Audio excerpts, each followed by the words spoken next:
मध्य प्रदेश में माफी औकाफ मंदिरों की जमीन पर भूमाफियों ने कब्जा कर रखा है। अकेले ग्वालियर जिले के 20 से ज्यादा मंदिरों की हजारों बीघा जमीन माफियों ने खुर्द-बुर्द कर बेच दिया या कब्जा कर रखा है। मंदिरों के पुजारी और ट्रस्टी होने अब मध्य प्रदेश के नए मुखिया मोहन यादव से गुहार लगाई है कि मंदिरों की जमीन को माफियों से मुक्त कराकर बचा लो सीएम साहब।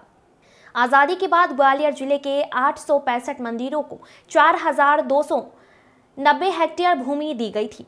इन जमीनों की निगरानी के लिए माफी औकाफ विभाग बनाया गया है, लेकिन विभागों ने मंदिरों की जमीनों पर ध्यान नहीं दिया। धीरे धीरे राजस्व विभाग के अमले ने मंदिरों के खसरों में बदलाव कर दिया। 60 से 70 के दशक में जो जमीन मंदिरों के नाम थी वह निजी दर्ज हो गई है। शहरी क्षेत्र की जमीनों में ज्यादा धांधली हुई है। ऐसे में मंदिर से जुड़े ट्रस्टी और पुजारी एमपी के नए सीएम मोहन यादव से गुहार लगा रहे हैं कि सीएम साहब मंदिरों की जमीन को बचा लो।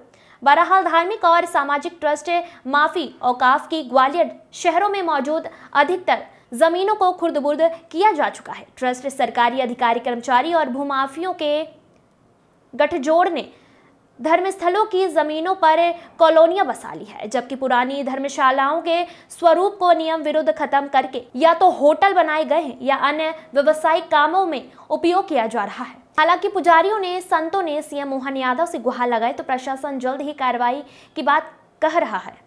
प्रभारी कलेक्टर अनुज ने कहा कि हमने एसडीएम को मंदिरों की जमीन के कब्जों की जांच के लिए पत्र भेज दिया है। जांच के बाद जल्द ही जमीनों से कब्जे हटाए जाएंगे। गौरतलब है कि प्रशासन ने लंबे समय से मंदिरों की जमीन पर कब्जा की शिकायतों के बाद करीब 6 महीने पहले इसकी जांच के आदेश दिए थे, लेकिन ये जांच 6 महीने से आधार में लटकी पड़ी है। संतों की मांग के बाद माना जा रहा है कि अब नए सीएम मोहन यादव ने एक्शन में आने के चलते इन मंदिरों की जमीन पर कब्जा के मामले में प्रशासनिक जल्द ही ठोस कदम उठाएगा। हमारा जो भूमाफियों ने जमीन पे है मंदिर का कब्जा, उनको कैसे करें? बोल सिया बलराम कृष्ण बलदेव की जय। हमारी भारतीय जनता पार्टी ने बहुत बहुमतों से विजय प्राप्त की है और नए मुख्यमंत्री तो बहुत ही ऊर्जावान है और मोहन यादव जी की तो हम अपनी सिद्ध पीठ की तरफ से उनको आशीर्वाद देते हैं कि 2 निर्णय उन्होंने बहुत अच्छे से लिए।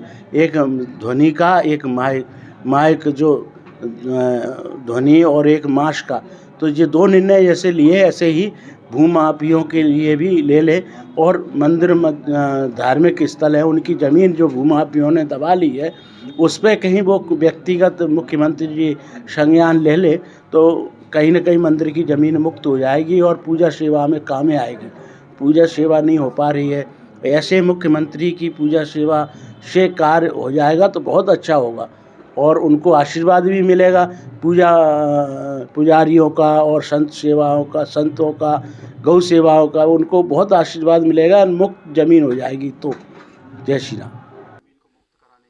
कुछ इस प्रकार की शिकायतें हमारे सामने आई हैं और ज़रूर इसके बारे में अभी जो शिकायतें आई हैं वो हमने संबंधित एसडीएम्स को भी इसके बारे में हमने पत्र भी जारी कर लिया है कि इसमें जांच की जाए। विधिवत उसमें जांच हो जाएगी और उसमें जो गलती जो भी हमको पाया जाएगा उसके हिसाब से अग्रिम कार्रवाई की जाएगी।